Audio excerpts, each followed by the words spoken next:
Rev up your engines.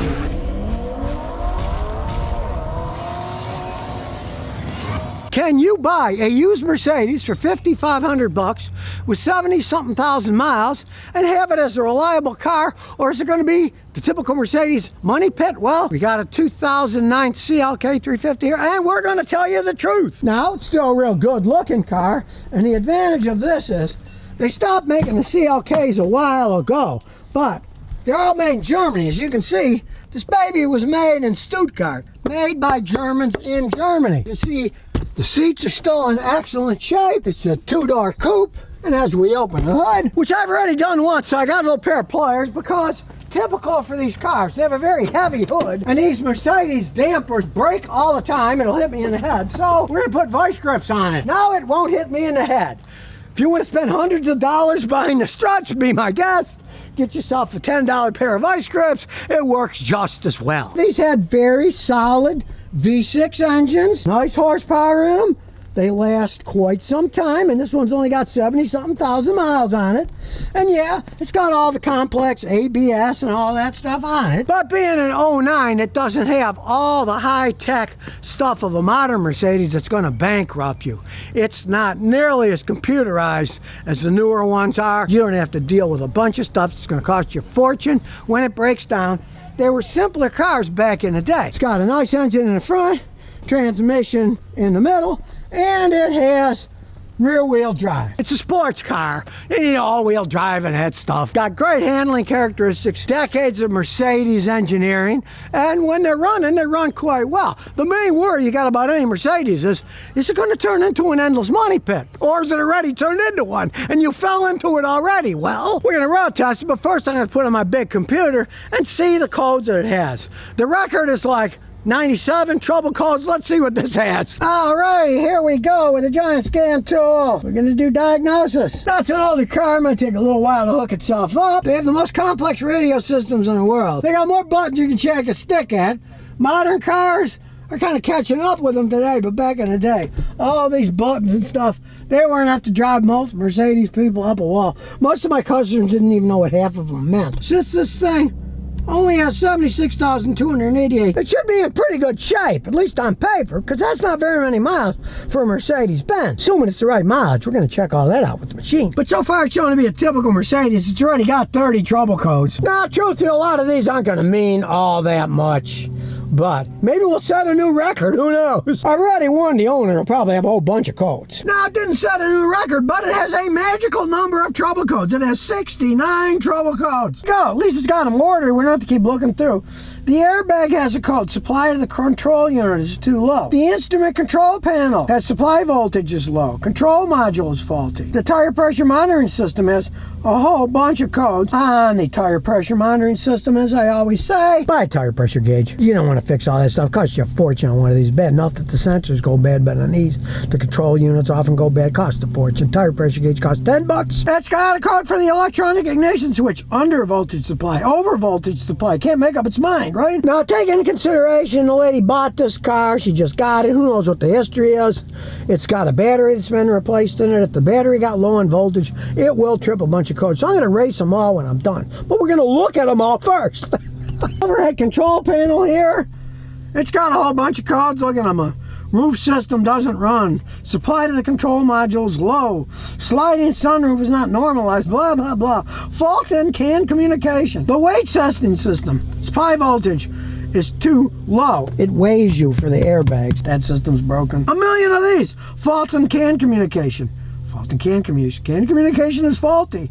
Seat heating is turned off. Control module could be bad. Under voltage, over voltage. Can it make up its mind? For the front module, one of the front module, this has dozens of modules. The SAMF signal acquisition actuation module.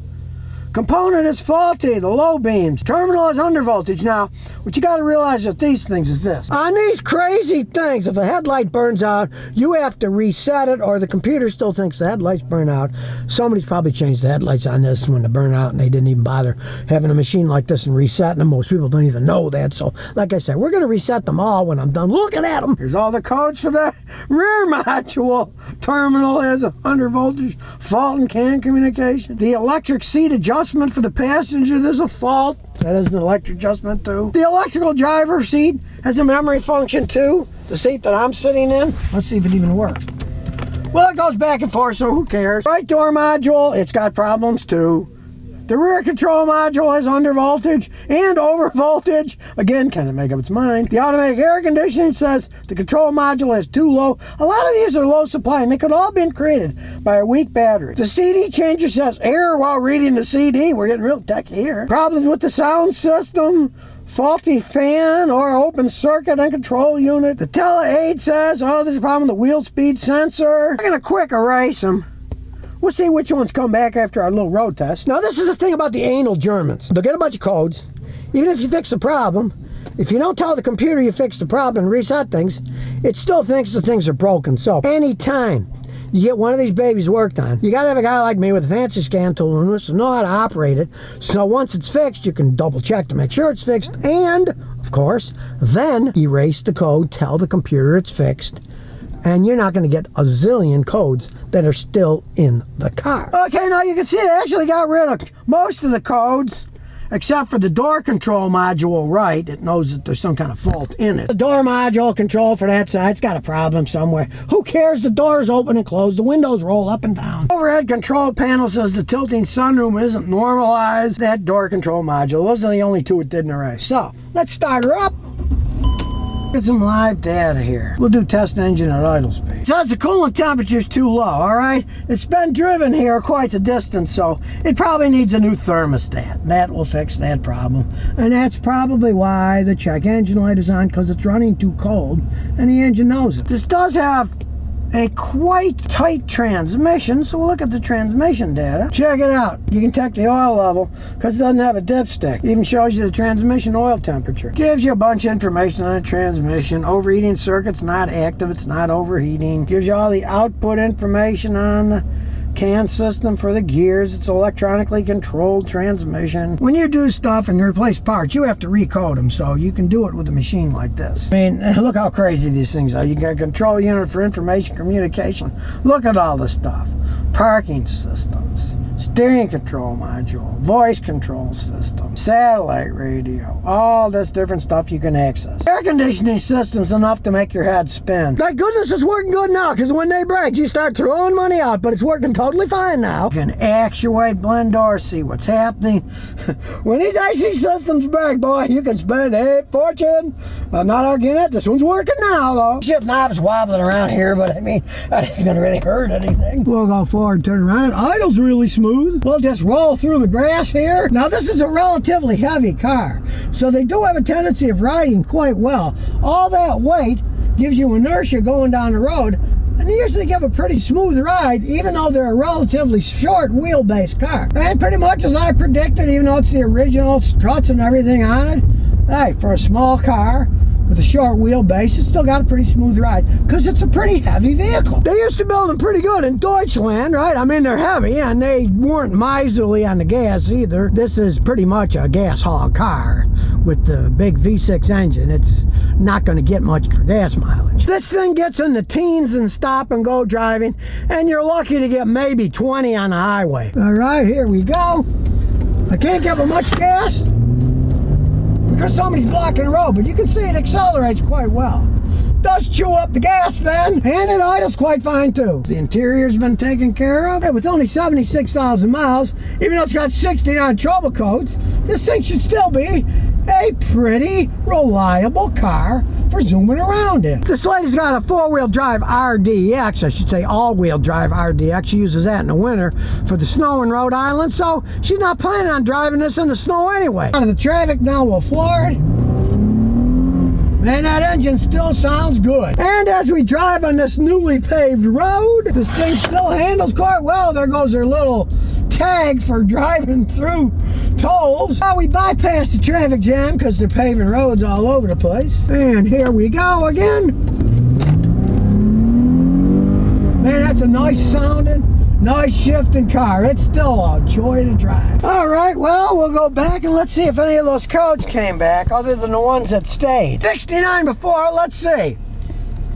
And while we're waiting, really, it's still a fun car to drive. Now, I imagine a bunch of codes will still come back with all the modules that this thing has. But in terms of actually running problems, it really doesn't have any. Not bad. It went from 60 to untroubled codes to 16, and this is still crazy things on 3-disc thermostat valve jammed in open position. And that's why the check engine light is on. The thermostat's stuck and it knows that it's not working right, so it's tripping the check engine light. That's why the check engine light is on. Canned communication with the stupid modules.